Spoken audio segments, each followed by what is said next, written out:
I've always said for years, it's not the barn, it's the horse that's in it that counts. And I wanted to share a few stories with you today that I have experienced things through my journey of horsemanship in life that have really inspired me and helped me put things in perspective. Uh, where the success that you're going to have in horsemanship is going to have a lot to do with your attitude and your humility and the content of your heart. As I have witnessed different things over the years, I try to remember them, and my mother tells me all the time I ought to write a book, so I told Joyce today that I'm going to share some stories with some folks so some of this stuff won't be forgotten. But years ago, they had this competition for women that was called, I don't know, America's Horsewoman's Challenge, I think it was. And my wife entered this horsemanship competition for just women. And you took a horse that had 90 days of training that you did yourself, and you went to Oklahoma to this big coliseum, and then you competed after 90 days of different obstacle challenge and dressage and liberty and different things. And then they had a freestyle part of the program. And you just got to picture this. My wife is the most thorough, the most articulate perfectionist you've ever met. My trailer is perfectly clean, my truck is perfectly clean, everything is organized and in compartments and labeled, and we've got backups for everything. We showed up in Oklahoma, we had our groom with us, Cerise, and we had our horse who was impeccably fit and prepared and conditioned. And my wife had worked every day for 90 days to get ready for this thing. And she went there loaded for bear, ready to win. And she did a wonderful job, I have to tell you. I have the utmost respect for her, and she did a wonderful job. So, we get to Oklahoma, and we unload all of our gear.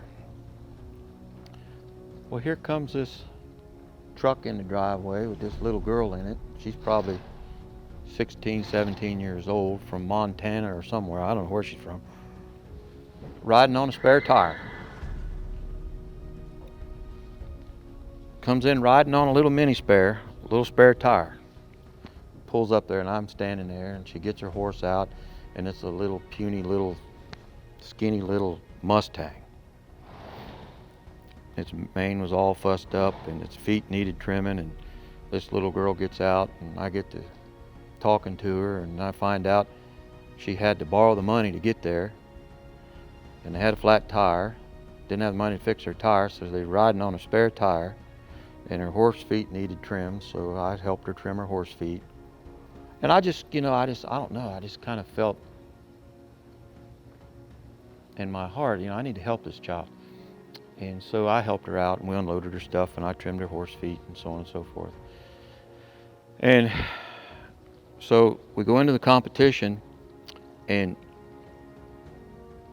my wife went in there and did an absolute perfect job, and all these women showed up there from all over America with these fancy horses and spade bits and bridles and fancy.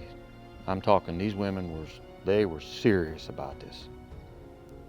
And so they came in and they all competed, and everybody did a good job. And I was very proud of all of them, and they were so devoted to their horses. It was a great competition.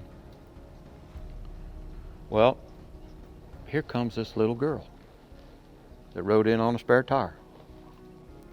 And here she comes in leading this little Mustang that literally, if he went through the auction barn, he wouldn't bring $50. And she comes in there leading this Mustang, and she had a tarp and a garbage can that she carried her horse feet in. So she has a garbage can and a tarp, and she's leading this Mustang in there. Well, I want to tell you all something. She came in there and she put on a performance with that Mustang like I'd never seen in my life.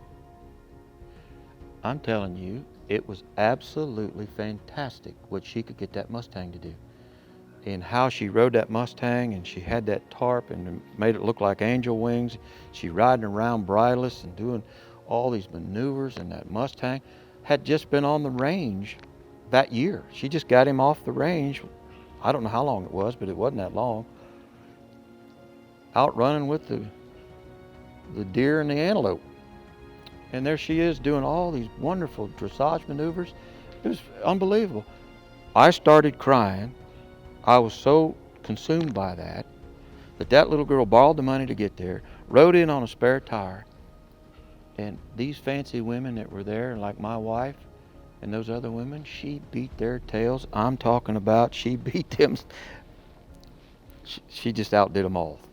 And I think she got first or second in the competition.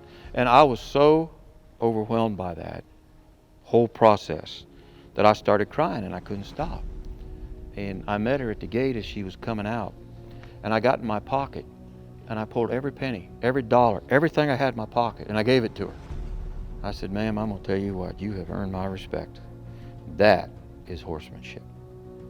So, she now has got horses and is doing great, and she's one of my friends on Facebook, and I communicate back and forth.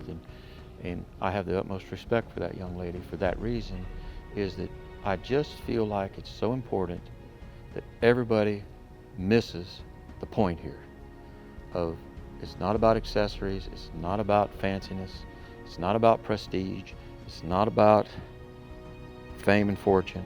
It's just about the essence of horsemanship. It's about your relationship with a below average animal sometimes, of how that animal can bring out the best in you.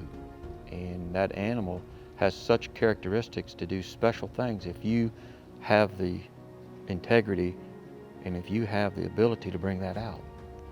So it's things like that that have inspired me to do things like the Handy Horseman channel. That I want you folks to experience that. I want you to feel that.